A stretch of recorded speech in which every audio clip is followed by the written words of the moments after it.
Tech check with Let Me Tech. Artificial intelligence ये एक ऐसी सिमुलेशन है जो सच में हो रही है। वैसे तो सिमुलेशन का मतलब है कोई ऐसी चीज जो घटित तो हो रही है बट रियल वर्ल्ड में उसका कोई महत्व नहीं है, उसका मतलब कोई एक्शन का कुछ एग्जिस्टेंस ही नहीं है। जैसे कि जो एक लड़का बैठे बैठे GTA 5 खेल रहा है, वो गेम में मस्त मिशन कंप्लीट कर रहा है, कार चुरा रहा है, ऐसे मतलब कुछ भी कर रहा है। तो ये जो फेनोमेनन वो कर रहा है, तो ये रियल जिंदगी में उनका कोई महत्व नहीं है, ये रियल जिंदगी में कोई चेंजेस नहीं ला रहे, तो इन्हें ही हम कहेंगे सिमुलेशन। ठीक है गाइस। तो एआई एक ऐसी सिमुलेशन है जो सच में हो रही है। जैसे कि सिमुलेशन तो हो रही है, वो कंप्यूटर के दिमाग में हो रही है कि ये डिसीजन है तो इसे हम कैसे मेक करेंगे, डिसीजन क्या लेंगे। बट उसके जो एक्शंस है, जो डिसीजंस है, वो रियल वर्ल्ड में चेंज ला सकते हैं। तो अभी हम फुल डिटेल्स में जानेंगे कि एआई क्या है, कब से है, क्यों है, कहाँ से है। ठीक है गाइस, तो स्टार्ट करते हैं। History of artificial intelligence. Artificial intelligence ये जो टर्म है, ये फर्स्ट कॉइन हुआ था अगस्त 31 1955 को। जिनको पता है अच्छी बात है, और जिनको नहीं पता बता रहा हूँ, ऐसे गूगल मत करने लग जाना। ठीक है गाइस। तो ये जो टर्म की कॉइन किया गया था, ये मेनली कॉइन किया गया था जॉन मैकार्थी के द्वारा। और आर्टिफिशियल इंटेलिजेंस जिस कॉन्सेप्ट के ऊपर बिल्कुल मतलब टोटली जिस कॉन्सेप्ट के ऊपर बेस्ड है, वो है मशीन लर्निंग। मतलब कि मशीन अपने आसपास अपने एनवायरनमेंट को देख के दूसरों के बिहेवियर्स को मॉनिटर करके खुद ब खुद अपने बिहेवियर, अपने रिस्पॉन्सेज को इम्प्रूव करता है, और वो चीज़ों के आउटकम को बता सकता है या फिर प्रिडिक्ट कर सकता है, और वो प्रिडिक्शंस काफ़ी ज़्यादा अच्छे होते हैं। ठीक है गाइस। तो मशीन लर्निंग जो टर्म है, वो ये भी कॉइन किया गया था 1952 में, मतलब 3 साल पहले। ठीक है गाइस। और ये कॉइन किया गया था आर्थर सैमुअल के द्वारा। इससे पहले 1943 में न्यूरल नेटवर्क्स का एक मैथमेटिकल मॉडल बनाया गया था वॉल्टर पिट्स और वॉरेन मैकलर के द्वारा। ठीक है गाइस। और 1949 में एक किताब लिखा गया था द ऑर्गेनाइजेशन ऑफ बिहेवियर। इस बुक में लिखा गया था कि कैसे हमारा डेली लाइफ, हमारा जो बिहेवियर है, वो कैसे मैथमेटिकली न्यूरल नेटवर्क्स और ब्रेन से कनेक्टेड है, कैसे उनसे रिलेटेड है, ये लिखा था डोनाल्ड हेब ने। ठीक है गाइस। ये मशीन लर्निंग का जो फर्स्ट मॉडल था, ये आर्थर सैमुअल ने ही बनाया था, जो कि चेकर्स खेलता था। जी हाँ गाइस, मेनली ये एक ऐसी प्रोग्राम थी जो ऑटोमेटिकली चेकर्स खेलती थी। ये minimax algorithm and alpha beta pruning खुद में यूज करती थी उन स्ट्रैटेजीज को, उन गेम प्लेस को करने के लिए। ठीक है। तो मिनी मैक्स स्ट्रैटेजी क्या है वो मैं आपको बता देता हूँ। ये एक ऐसी स्ट्रैटेजी है जिसमें मशीन सारे आउटकम को प्रिडिक्ट करती है। प्रिडिक्ट कर लिया, अभी उसमें वो देखेगी कि एक ही में कि सबसे ज्यादा नुकसान, मतलब सबसे कम नुकसान किस में है और सबसे ज्यादा फायदा किस में है। तो अभी वही वाला जो डिसीजन है वो पिक कर लेगी, एंड वो अपना गेम मतलब ऐसे करके जारी रखेगी। तो यही पे रोल आता है अल्फा बेटा पर्निंग का, जो कि मतलब ये तो मिनी मैक्स स्ट्रैटेजी से गेम खेल रहा है। तो मिनी मैक्स स्ट्रैटेजी से जो गेम खेल रहा है, तो अभी उसके लिए डिसीजन मेकिंग करना पड़ रहा है, और डिसीजन मेकिंग करने के लिए नोड्स ओपन हो रहे हैं, बहुत सारे नोड्स ओपन हो रहे हैं। मतलब कह सकते हैं कि इन्फिनिट नोड्स ओपन हो रहे हैं। ठीक है गाइस। बट अभी जो इनमें से बेकार नोड्स है जो यूज नहीं होने वाले, उन नोड्स को अल्फा बेटा पर्निंग अपने आप बंद कर देता है, क्योंकि ये जो चेकर्स खेलने वाली प्रोग्राम थी, इसके पास बहुत ही ज़्यादा सफिशिएंट मेमोरी थी। मतलब बहुत ही कम मेमोरी थी, बहुत ही ज़्यादा लिमिटेड मेमोरी थी। इसके लिए उन्हें मतलब अल्फा बेटा पर्निंग से ऑटोमेटिकली नोड्स को क्लोज करना पड़ रहा था, जिससे स्टोरेज ऑप्टिमाइज हो सके। तो ये थी आर्टिफिशियल इंटेलिजेंस की एक शॉर्ट हिस्ट्री। तो अभी हम जानेंगे कि artificial intelligence and machine learning क्या होती है, किस चिड़िया के नाम है ये। सो मूविंग ऑन, हम अभी जानेंगे पहले एआई के बारे में कि मतलब एआई कितने टाइप्स के होते हैं। तो टाइप्स ऑफ एआई को शुरू करते हैं। तो पहला है रिएक्टिव मशीन।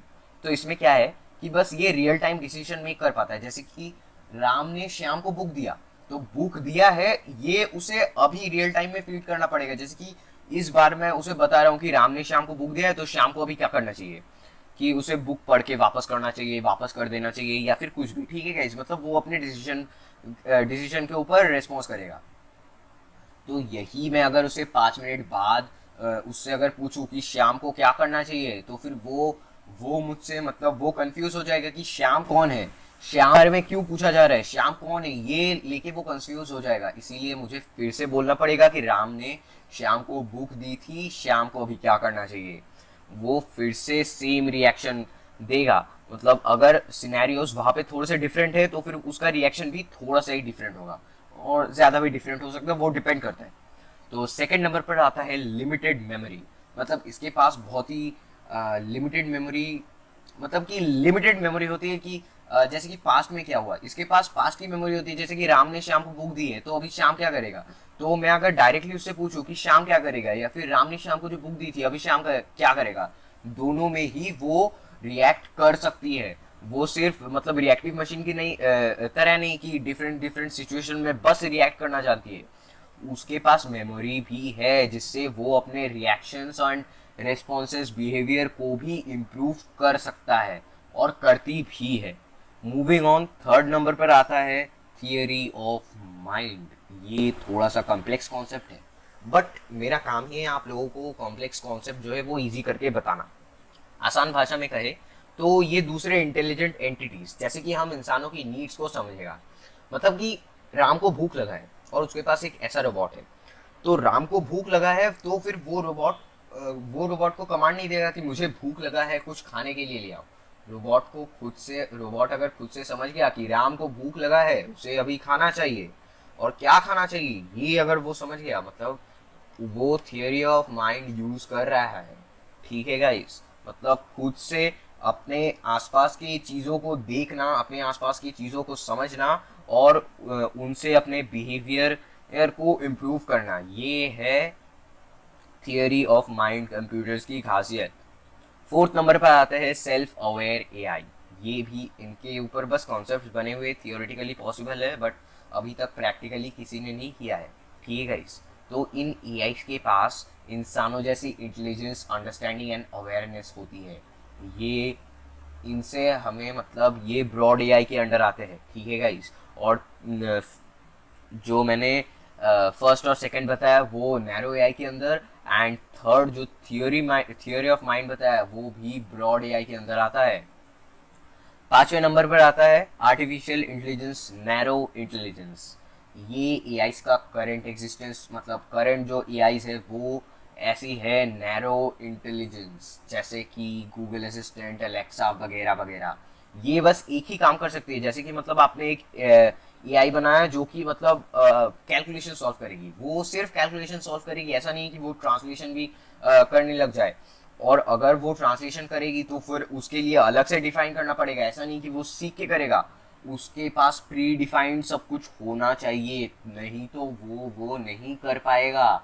ठीक है गाइस, मतलब कि ये जिस फील्ड के लिए बनी होती है ये बस उसी फील्ड के में ही यूज हो सकती है, और कहीं पर भी यूज नहीं हो सकती है। जैसे कि किसी कैलकुलेशन का आपने एआई बनाया, या फिर सोचिए गूगल असिस्टेंट ही मैंने एग्जांपल ले रहा हूँ, ये कैलकुलेशन, सर्चेस, ट्रांसलेशन सब कुछ कर सकती है। बट आप अगर इन्हें इसे कह दो कि चल पाइथन में मुझे एक वीडियो एडिटर बना कर दे, तो फिर ये वो नहीं बना पाएगा। बट वहाँ पे वो सर्च कर देगा कि कैसे बनाए, तो वो नेट का रिजल्ट दिखा देगा आपको। ठीक है गाइस, सिक्स्थ नंबर पे जो आता है वो है आर्टिफिशियल जनरल इंटेलिजेंस। ये artificial intelligence theory of mind and self aware machines का मिक्सचर होती है। ये इंसानों को समझती है, इंसानों से सीखती है, इंसानों की तरह बिहेव भी करती है। ये ब्रॉड एआई के अंडर आता है। सेवेंथ नंबर पर आता है आर्टिफिशियल सुपर इंटेलिजेंस। ये एआई भी अभी तक सिर्फ थियोरिटिकल ही पॉसिबल है, बट फ्यूचर में इसके एग्जिस्टेंस में आने की 100% पॉसिबिलिटीज है। ठीक है गाइस, ये एआई मतलब ये भी ब्रॉड एआई के अंडर आती है, और ये एआई का पीक है। मतलब इसके ऊपर भी एआई है, बट अभी इंसानों ने जितना जितना सोच सकते हैं इंसान, वो इसका मतलब यही वो है। ये एआई इंसानों के बिहेवियर्स, माइंडसेट को रेप्लिकेट करता है, अलग अलग सोचने के तरीकों को रेप्लिकेट करता है, जिसे मतलब इस टर्म को हम साइंटिफिकली कहते हैं मल्टी फेस्टेड इंटेलिजेंस। ठीक है गाइस, तो ये जो रेप्लिकेट करता है ये मतलब मेनली क्या होता है कि सोचिए कोई गार्डनर है तो फिर वो गार्डनर जैसे सोचेगा, अगर कोई प्रोग्रामर है तो फिर वो प्रोग्रामर जैसे सोचेगा। सोचिए एआई को किसी गार्डनर से डील करना है, तो फिर वो गार्डनर के माइंडसेट को रेप्लिकेट करके उसकी तरह सोच के वो सिचुएशन से निकल जाएगा। और अगर प्रोग्रामर से सामना हो जाए तो फिर वो प्रोग्रामर की तरह सोचेगा, प्रोग्रामर की तरह सोच के उस सिचुएशन से मतलब उस सिचुएशन के आउटकम को डिसाइड करेगा, उस सिचुएशन के प्रिडिक्शन लगाएगा और फिर उस सिचुएशन को ओवरकम कर लेगा। ठीक है गाइस, मूविंग ऑन। हम अभी जानेंगे कि एआई कौन बनाता है और क्या हम एआई बना सकते हैं। तो आर्टिफिशियल इंटेलिजेंस जो है वो किसी प्रोग्राम से कम नहीं है, मतलब वो प्रोग्राम ही है।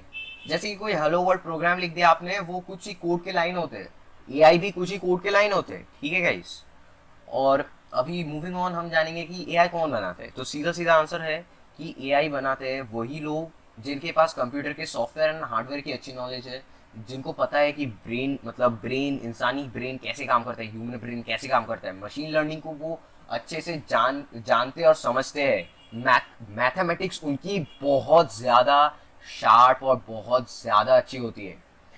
तो ये सब बहुत इंपॉर्टेंट फैक्टर्स है, और अगर आप भी एआई बनाना चाहते हैं और अगर आपके पास ये सब स्किल्स नहीं है तो फिर आपको ये चैनल सब्सक्राइब कर लेना चाहिए, क्योंकि इस चैनल में ऐसी वीडियोस आती रहेंगी। Machine learning, AI, artificial intelligence, deep learning, इन यही पर हमारा चैनल बेस्ड है। ठीक है गाइस, ये प्रोग्रामिंग भी आपको सिखाएगा, बट एआई भी आपको ये एआई मेनली ही सिखाएगा कि मतलब एआई हर एक फील्ड में आपको बनाना सिखाएगा। ठीक है गाइस, तो सब्सक्राइब करके जरूर से बेल आइकन ऑन कर दीजिएगा, जिससे कि आपको लेटेस्ट वीडियोस की नोटिफिकेशन हमेशा मिलती रहे। Moving ahead on the most controversial question till now with AI, कि क्या ये एआई दुनिया को टेक ओवर कर सकती है। तो इसका सीधा सीधा आंसर है नहीं और हाँ भी, क्योंकि अगर कोई एआई बने जो कि खुद की डिसीजन खुद लेना जानती हो, तो फिर वो वर्ल्ड को टेक ओवर कर सकता है। और वो कोई मैल फंक्शन नहीं है, ऐसे कि सोचो कि मतलब वर्ल्ड को टेक ओवर करने का थॉट आया है, तो वो कोई मैल फंक्शन नहीं है। वो मतलब एआई का पीक, मतलब वो इंसानी ब्रेन को अच्छे से रेप्लिकेट कर रहा है, इसीलिए वो वर्ल्ड को टेक ओवर करने का थॉट वो उसके दिमाग में आ रहा है।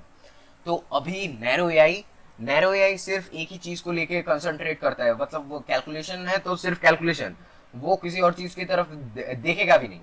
ठीक है गाइस, बट ये ब्रॉड एआई है।